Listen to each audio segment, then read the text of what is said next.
The NBA Cup knockout rounds start tonight. Will Dallas OKC come down to X factors or star power? Plus, Shams sends us into trade season with some spicy Heat rumors, just as Miami seems to be figuring it out. That's all ahead today on Locked On NBA.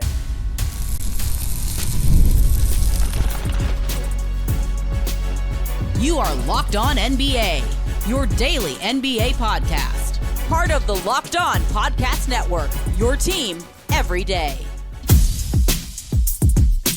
Welcome to Locked On NBA. Thanks for making us your first listen of the day. We are free and available wherever you get your podcast. Part of the Locked On Podcast Network, your team every day. Thanks for being an everydayer. You can start the season with a big return on FanDuel. New customers can place a $5 bet, and you are going to get started with $150 in bonus bets if you win your first $5 bet. Visit FanDuel.com today to get started. I'm Doug Branson, host of Locked On Hornets, and your Shot Clock Sherpa, guiding you through the NBA's biggest stories with the help of Locked On's local experts. And with me are two of Locked On's premier national NBA experts from the Locked On Nuggets podcast and senior writer for the Action Network. We've got Matt Moore, and back from a day's rest, we've got the Locked On Bulls podcast host, Hayes.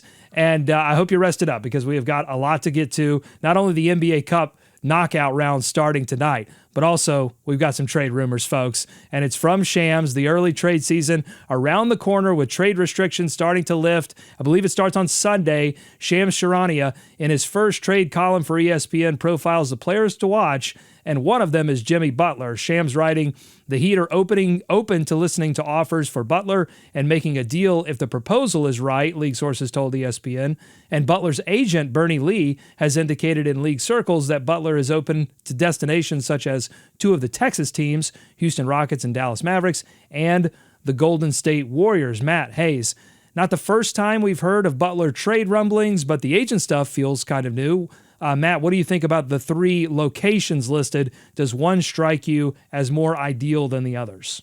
Not the first time I've kind of heard this, that I heard stuff even going back to last year because Butler was going to be entering the last year of his deal. Like, that to me is the big key here, is which team is going to be willing to offer him a multi-year big money deal. Butler wants one more big deal before his NBA career concludes. He's 35.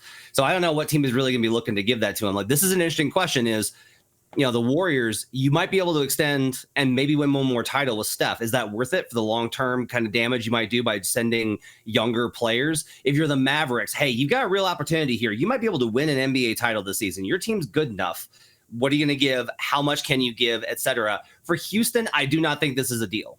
I do not think Houston's going to be interested in this at all. They have kind of shifted with how good this young team is. They are looking for a star that is going to be good, not just this year, but tomorrow and the day after and the year after going forward. So I think Houston's going to be a no, but Dallas and Golden State, I think, are going to have to think long and hard about this. Yeah, when it comes to the Dallas Mavericks, I can understand why he would want to go there, but looking at just the ins and outs of it, it's going to be very difficult to send Jimmy Butler to the Mavericks unless they're willing to move off of Clay, PJ Washington, Daniel Gafford. Like, those are the players that make the most money. That's a lot of, and that's just to match Jimmy Butler's contract. They still also got to match the players. Like, the Heat can only acquire so many players back unless they're sending out a bunch in the Jimmy Butler trade. So, like, I agree with Matt, what he said with Houston. I agree with what he said with Golden State. And then even Dallas, if they wanted to, it's going to be really difficult for them to fit in that $48 million contract of Jimmy Butler, even if they wanted to acquire him. I understand these teams for Jimmy. He wants to compete now. He wants to feel like he's in a situation where he's going to a team that is fighting for something. But those teams that are on his list, they either all don't make sense, or it's going to be difficult to try to facilitate a trade to get him there. So both of you doing a great job of profiling this from Jimmy Butler's perspective. Let's talk about the Miami Heat angle on this. And for that, we go to the Locked On Heat podcast with Wes Goldberg and David Ramil, who are talking about how well the Miami Heat are playing right now with Jimmy Butler.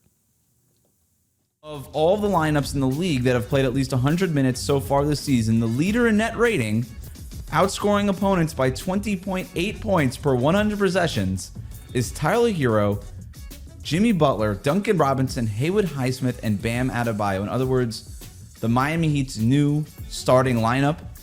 David, the Heat are 7-2 with their new starting lineup on the court. Here's a quote from Tyler Hero after the Cavs win. Quote, obviously the goal is to win a championship, but I think it starts now with building the habits, building all the things that we're going to need come April, May. Eric Spoelstra after the game. I think the locker room sees the possibilities with this team. We just have to keep on going. Okay, so I feel like we're in season 3 or 4 of the sort of will they, won't they romance of the Miami Heat blowing it up, getting younger, refiguring it all out. If they reel off 6 or 7 more straight wins, that should put them in a great position in the East. Would the allure to go for it be too great, or is this time different with Jimmy Butler's contract situation, Hayes?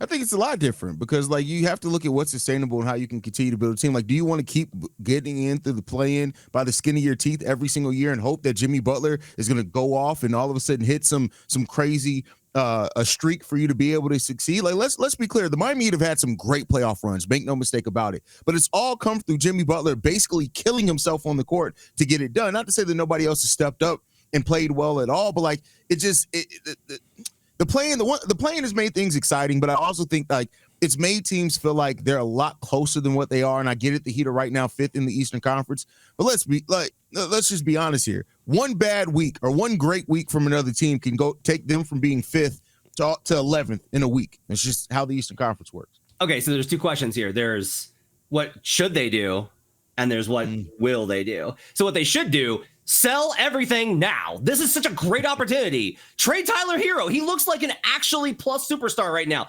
Deal him. Move him now. Go get the stuff that you need to rebuild. This is such a great opportunity. You can deal Butler and get great return, and Hero and get great return, and build something new around Bam, and it would be fantastic. They won't do that because Pat Riley's still in charge, and Pat Riley will always be like, but you're saying there's a chance that I can get another title on the way out. This is the absolute most flukiest, unsustainable nonsense of what we're talking about with this starting lineup. Great. Congratulations. They're 18th in strength of schedule. Now it's not going to get much better. They play in the East, so they're never going to have a tough strength of schedule. Can they make the playoffs? Sure. But Butler has shown he cannot do it every night anymore. And you've got to be able to do that from the start of April to the middle of June. And he can't do it. And Tyler Hero is not this. I'm sorry. I'm not buying that Tyler Hero is suddenly this guy. I'm not there. So yeah, they should sell everything off, but they won't. They're going to go for it, wind up in the play-in tournament again, and be a first round out.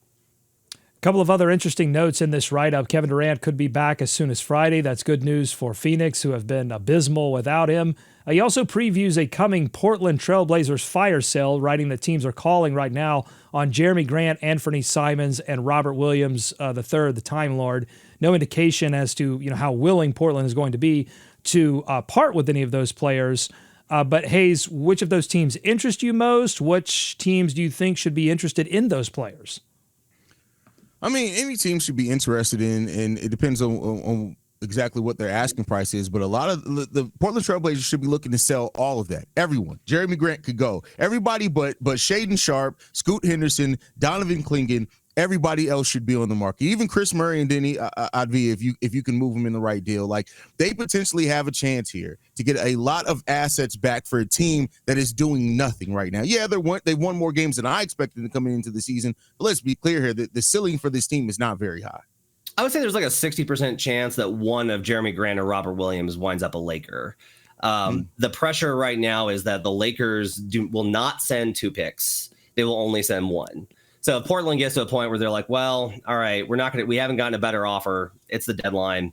We'll send Jerami Grant or Robert Williams for a first round pick. And Williams might be easier because Grant has a lot more value, obviously, because of the injury stuff.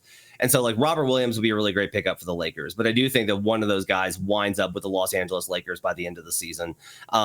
Portland definitely needs to be just constantly shuffling through. They are in a period where they got to keep looking for the guy that's going to be the guy going forward. They still haven't found that. Until they do, keep shuffling the veterans out as much as possible. Get the best trade value you can. Okay, we have fed the transaction beast. We focused on the future. Now we're going to wrangle this thing back in and talk about the present. Coming up, the NBA Cup knockout rounds start tonight. OKC versus Dallas, a playoff series rematch. Orlando, they're injured, but they've still got a defense, and it's going up against Giannis and Damian Lillard. So we're going to get to all that coming up on Locked On NBA.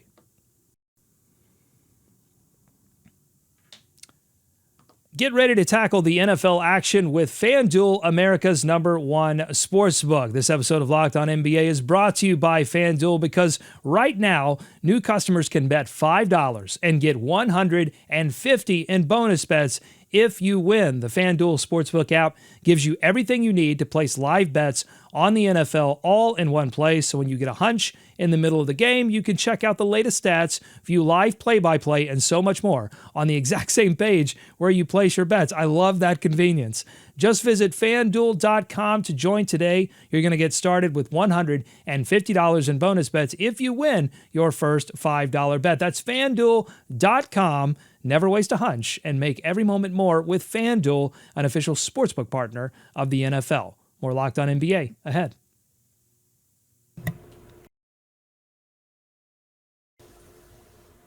Thanks for making Locked On NBA your first listen every day. Your favorite NBA team now has a free and daily newsletter. Go to LockedOnDaily.com, LockedOnDaily.com. Subscribe. Stay up to date with local expert analysis and amazing writing from Katie Heindel, Mike Shearer, and Locked On Fantasy Basketball tips from Josh Lloyd.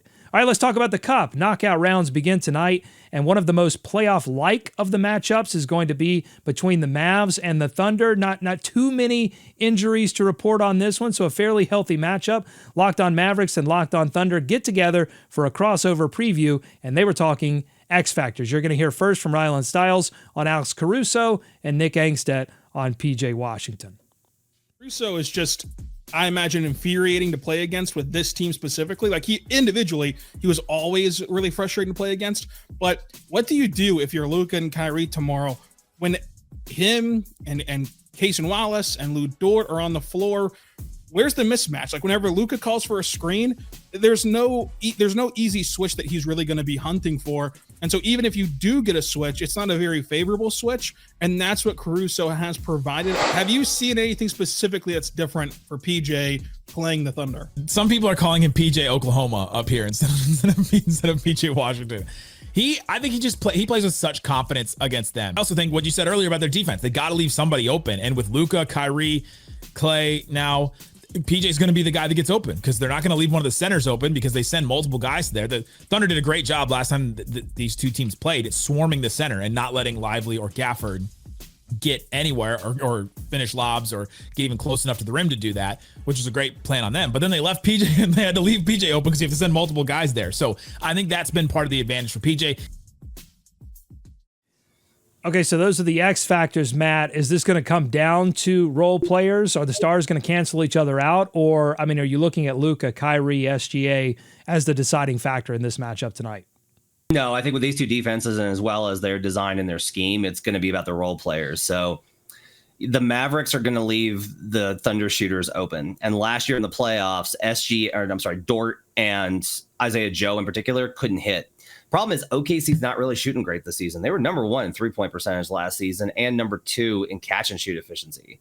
They're 16th and 18th in those categories this year. They're just not the same shooting team. So on the other side, the Thunder are going to have to send 2 on ball to Luka because they just can't contain him one-on-one. And eventually he breaks you and you double and then he kills you by passing out to the perimeter. PJ Washington, as Nick was talking about, has gone over 2 made threes in 12 of 14 last matchups versus the Thunder. He loves this matchup, and he's going to cook. I like Dallas tonight.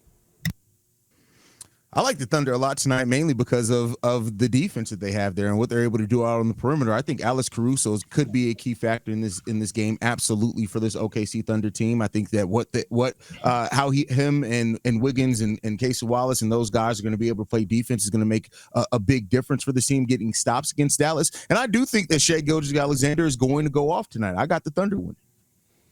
Well, he certainly cooked in the first matchup, 36 points, I believe, in that one. Matt, do you see anything defensively that Dallas should do differently? It seemed like they maybe waited a little too long in that first matchup earlier this season to double team him, to blitz him. Anything differently they should do tonight?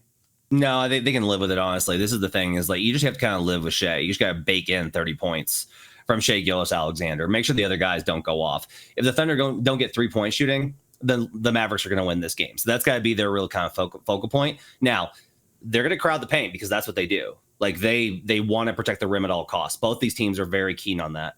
So it's going to be about Isaiah Joe Aaron Wiggins, Mitchell, this surprising kid. These players are going to be the ones that decide. Caruso, who's not shooting well this year, can you hit open shots? That's what this matchup really is about, because both teams are very well designed to try and attack the head of the snake, but both heads of the snake are so good at passing to the weak side for open threes, and it's going to come down to just shot variance.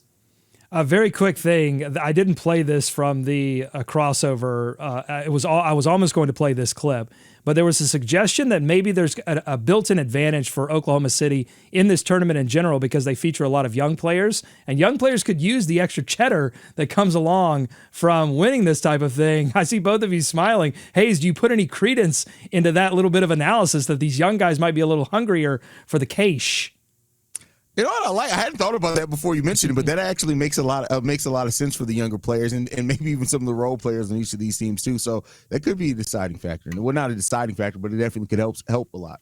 Yeah, I mean, Kyrie doesn't need an extra $500,000. You know, maybe if you win, you get to espouse more nonsense, non-scientific theories. Maybe that's like what that you can entice Kyrie with. Okay. Let's no flat tax, no flat earth. Okay, let's move to the East matchup. The Magic may be without their two young stars, Paolo Banchero and Franz Wagner, both out due to oblique injuries, but on a crossover episode with Locked On Bucks host Camille Davis, Locked On Magic host Philip Rossman-Reich is still confident in what the Magic do best. Team that's defending at a high level. They're third in the league in defensive rating, and Franz is a sneaky candidate for all defensive, or was a sneaky candidate for all defensive team. You're not going to replace him, but Jalen Suggs and Kentavious Caldwell-Pope are still two of the best perimeter defenders in the league. Goga Bitadze is an excellent defender at the basket. You know, they have a lot. They still have size they can throw at you, and defenders that they can throw at you, and that's still who they are as a team. Because the Magic is such a suffocating defensive team, it's just how do the Bucks combat that? Because we've seen throughout the season at times when teams can really pressure Dame in the backcourt, at times I feel like the Bucks just didn't have enough ball handlers to overcome that. Chris Middleton is back in the lineup. I'm assuming that he will be playing tomorrow as well. So hopefully that can help alleviate that, as well as if they can keep the Magic off of the glass, because the Bucks have been susceptible to other teams coming in, getting offensive rebounds, getting more possessions, and then the Bucks just kind of spin their wheels a bit after that. Okay, I'm interested in a couple of things, Hayes. Your thoughts on what was just said there. If you give Orlando... sometimes teams, they do scrap a little bit harder when they're missing stars. Do you give them a fighter's chance in this one? Also, what I'm interested in is the Chris Middleton angle. 2 games in, extremely small sample size. But what have you seen out of him, and what's his impact on this game? I always give a team like the Magic that has the defense to default back on a puncher's chance in any game, because I just think that's what defense does. It always gives you a chance if you're able to get enough stops. They still got some offensive firepower there that could do some things for them. So, yeah, I do think that their defense is something to look at, and it may give them a chance in this game. As far as the Chris Middleton aspect of it, he's been solid. He hasn't shot the ball well at all, 27% from the field, 11 points in each of the 2 games that he's been there, 6 assists, 5 assists in those games. So, like, he adds something to it, but at this point in the season, and Chris Middleton, I just don't give Chris Middleton a lot of credence yet. I just think he's still ramping up, but I do think that that Orlando Magic's defense is going to be interesting to watch against this team like the Milwaukee Bucks. And also, like with the Bucks, how do they play defense today? Because they've been much better defensively, and if they are stifling, I don't know who the Magic go to offensively. Yeah, I think Chris is settling in. He looks like a guy that hasn't played basketball in 8 months, like played NBA basketball in 8 months. So I'm not surprised that he's kind of struggling from the field. We'll see if you never know when the rust is going to wear off and a guy's going to go off. It could be tonight, it could be the next day, but I don't think it really matters. I think the Bucks are going to roll here. I think they are going to absolutely blow this team out. Wagner was a plus defensively. And the problem is now that you're getting into the bench, so the Magic have 11 players that are plus in defensive EPM. Like, that's phenomenal. That's incredible. They're down to 9 without Franz and Paolo. And the problem is once you start getting into Tristan da Silva and Caleb Houston, now it drops off a cliff. So their bar offensively is so low, and the Bucks floor, even against a great defense, is still very high. One of the ones I loved about this, the Bucks are 1-6 versus top 10 defenses this season. Hey, that's good for Orlando. They're 7-1 versus bottom 10 offenses. Oh no. So it's like the immovable object. It's the immovable object and a very resistible force. And so I just think the Bucks are going to have a much higher floor here, and I think they roll here by 20 or more. Okay, we've done a little talking about the stars, and we've got some stars coming up on tomorrow's night's matchup as well. So that leads into a MVP conversation. Who do Matt and Hayes think are in the catbird seat for the MVP conversation when it comes to the NBA Cup? Plus, a lot of teams are getting a little bit more rest as a result of the NBA Cup. Which team needs it most? That's all ahead on Locked On NBA. Today's episode of Locked On NBA is brought to you by our friends at Mint Mobile. Here's the deal with big wireless providers. What they advertise and what you actually pay, oftentimes, two very different things. Between that storefront sign and your very first bill, the price tag can somehow double thanks to hidden fees and surprise charges. But with Mint Mobile, that's just not the case. They say $15 a month for a 3-month plan, and they mean it. Imagine saying goodbye to monthly bills that make your jaw drop and wondering why you've got those extra charges. Mint Mobile is premium wireless starting at just $15 a month. Every plan includes high-speed data, unlimited talk and text, and it all runs on the nation's largest 5G network. Keep your current phone, bring all your contacts with you. To get this new customer offer and your new 3-month premium wireless plan for just $15 a month, go to mintmobile.com/LockedOnNBA. That's mintmobile.com/LockedOnNBA and cut your wireless bill to $15 a month at mintmobile.com/LockedOnNBA. $45 upfront payment required, equivalent to $15 a month. New customers on 3-month plan only. Speed slower above 40 gigabytes on the unlimited plan. Additional taxes, fees, and restrictions apply. See Mint Mobile for details. More Locked On NBA ahead. Thanks again for making Locked On NBA your first listen every day. Make sure you're checking out Locked On NBA Game Night to get a recap of both of the games that we just previewed of the NBA Cup. Now, the NBA has made a lot of room for the knockout rounds, which mean for teams that are no longer in the Cup, that's a glorious few days off. The Kamenetsky brothers from Locked On Lakers say the rest can't come soon enough or long enough for their weary vets. Better and for worse, this team is going to take cues from LeBron. And however necessary you feel like it is for LeBron to conserve energy over the course of 82 games, most of which gets conserved on the defensive end, there is a trickle-down effect, and it has to be accounted for in some way. So that's hopefully one of the benefits that comes from him getting this unusually sparse period of games. I would expect LeBron to look really spry on Friday.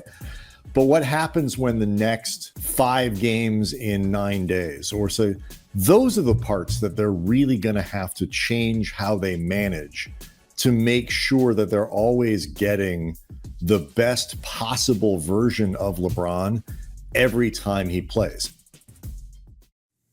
Matt, how confident are you that the Lakers are going to figure this out with LeBron? He's not going to play 82 games. He missed his first game, so he's down to 81 now.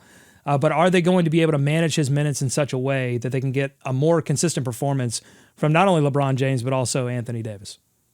I mean, I don't think it's a thing you can really manage. You just kind of have to be like, all right, he can't go, and live with it. And they don't have the supporting structure enough to survive. Like we've seen when LeBron didn't play well, they cratered. When LeBron plays great, they're awesome. When Anthony Davis plays great, they're playing a bad opponent. When Anthony Davis doesn't play well, they're playing a tough opponent. Like this is pretty simple. So I think there's a world where the Lakers can kind of get where they need to go. We talked about the trade possibilities in the first segment. That can probably change things up here.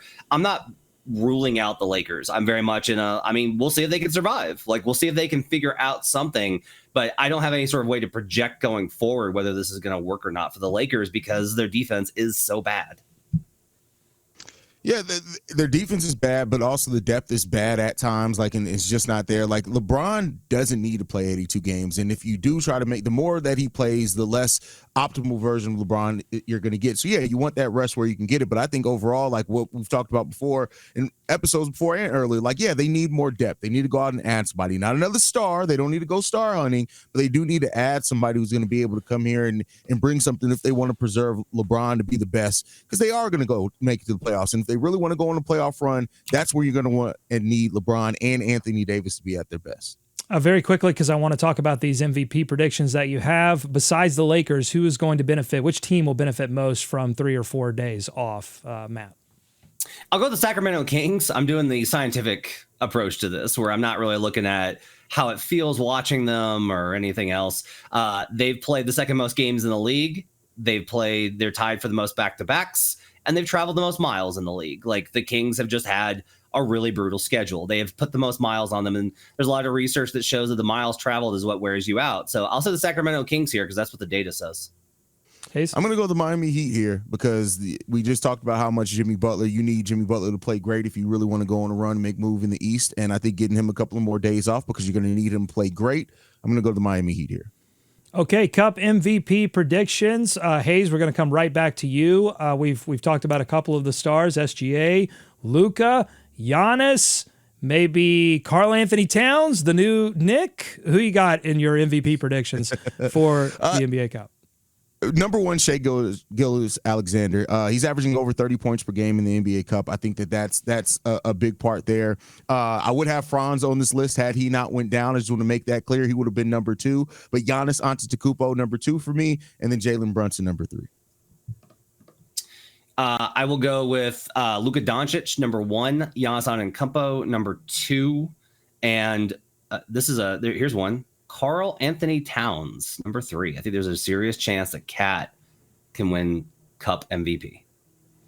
How about Jalen Brunson? Does Jalen Brunson, do they you think they might cancel each other out a little bit just by their contributions? I like some of the matchups a little bit better for Cat. So, look, Jalen, if it's Bucks, which I think it is, it's going to be Bucks versus Knicks, then Jalen's going to eat versus that drop coverage. So I think Jalen's definitely live here, but it's more fun for me to go with Cat. And Steph didn't come up in either of your conversations. I mean, he was obviously an MVP for the Olympic team, but it seems like he's dealing with a little nagging injury issue. Would it be smart for Golden State to maybe be a little bit easier with him, even if it means sacrificing a chance at the NBA Cup? I don't think they're going to have to worry about it because I don't think that they're going to have to worry about it after tomorrow night's games. Okay, save that. I should have saved that question for tomorrow. Maybe we'll dig back into that because we got to preview those games. Hayes, you had a thought there?